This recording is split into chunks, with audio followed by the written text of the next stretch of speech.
కలిగి అటువంటి స్వభావం కలిగి ఉండాలి. మరి ఏ పని చేస్తున్నా ముందు దేవుని ఉంచుకొని చివరిగా మన జీవితము దేవుని మహిమపరంగా జీవించేవారుగా నీవు నేను ఉండాలని దేవుడి ఉదయకాలం మాట్లాడుతున్నాడు. ఒక మాట ఏమంటుందంటే, ఉంటివాడిని మార్చి దేవుడు మీ జీవితాన్ని మార్చలేనా? మీ బ్రతుకులు మీ జీవితాన్ని సరిదిద్దలేనా? మనకంటే ఇంకా అడుగు కట్టినటువంటి ఎంతో జీవితాల్లో మార్చాడు. ఈ రోజున ప్రపంచానికి అనేకులు బైబిల్ పట్టుకొని ప్రకటిస్తున్నారంటే వాళ్ళ జీవితాలు ఏంటి తెలుసా?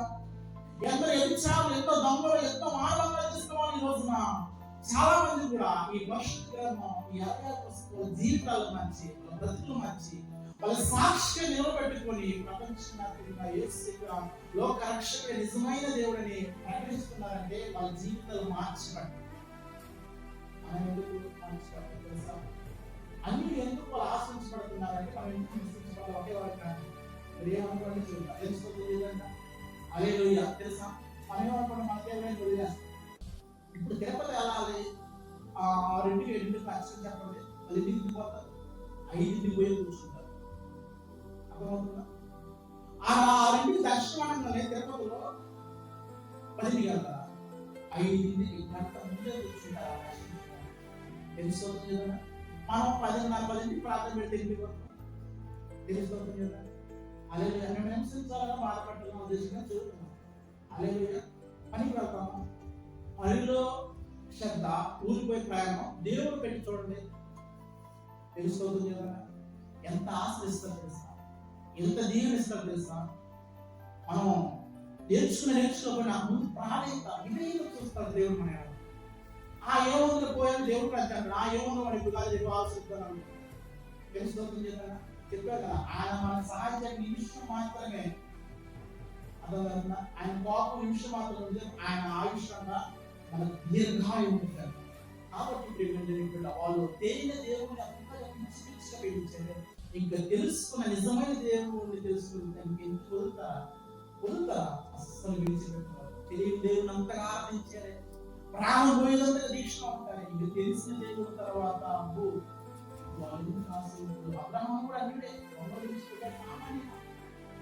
బొమ్మలు తయారు చేస్తున్నాడు, వచ్చాడు. కానీ ఈ రోజు మనం మూల పురుషుడు ఎవడయ్యా, నీతిగా ఎవరైనా చెబుతాం, అబ్రహాము అని చెబుతాం. ఇష్టంగా ప్రేమిస్తున్నాడు, కుమారుని ఇవ్వడానికి కూడా అనుకుని ఉన్నాడు.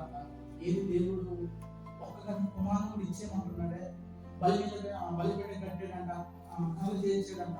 ఇంక కత్తి తీసి ఆవులు ముక్కలు లరిగినా కూడా దేవుడు మళ్ళీ అతికించి నా కుమారుడు నమ్మకంతో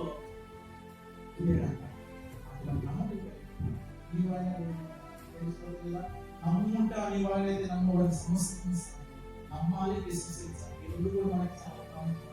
నమ్మకుండా విశ్వాసంగా నువ్వు ఎక్కడ ఏ పోయినా కూడా ప్రయోజనము. చాలా రాజు ఆ దేవుడు ఉంటాడు, ఇక్కడ ఆ దేవుడు ఎక్కడ పోయినా కూడా అందరికీ ఒకటే. 3 అక్కడే ఉంటాడు, 1000 మంది ఉన్నా కూడా అక్కడే ఉంటాడు. కాబట్టి ఎక్కడ పోయినా మన హృదయం అనేది శుద్ధిగా ఉంటే, నీ హృదయము దేవుని ఆధారపడి నువ్వు ఎక్కడ పోయినా కూడా నీ జీవితంలో విజయాన్ని చూస్తావు. చెప్పాలా? కాబట్టి దేవుడి మీద ఆధారపడే వాళ్ళకి దేవుడి మీద ఆధారపడాలి. నీకు దేవుడి మీద ఆధారపడాలి. మనం ఏ పని చేసి దేవుడు ముందు చూసుకోవాలి, దేవుడు నడిపిపోవాలా ఉండాలి, దేవుడు మహిమ జీవితాన్ని జీవించాలి. నీకు నేను దేవుడు ఆశపడుతున్నాను. దేవుడి కొద్ది మాటలు జీవించి ఆశ్రయించి దేవుడిలో ప్రారంభం చేసి